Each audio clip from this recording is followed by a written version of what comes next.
মনে হচ্ছে স্বাধীন দেশে সব পুরুষের পুরুষাঙ্গ বের হয়ে গেছে, যেটা 17 বছর একটা নারীর ভয়ে ভিতরে ছিল। মেয়েরা নিরাপদও ছিল। তাহলে কি দরকার? স্বাধীন দেশ দরকার, স্বাধীন দেশ দরকার।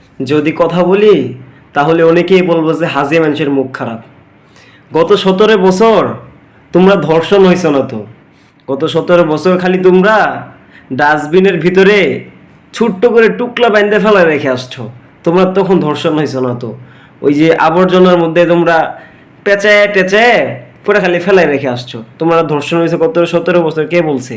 এখন সে তোমরা ধর্ষণ হইতেছো। তুমি আছো না, তুমি যে কথাটা বললা বাংলা, তুমি আগের চেয়ে এখন তোমার দুইটাও বেশি হাইলাইট করতেছে। এখন আবার বলবো যে হুজুর মানুষের মুখ খারাপ। তোমাদের কারণে যুব সমাজ নষ্ট হইতেছে, শুধু তোমাদের কারণে।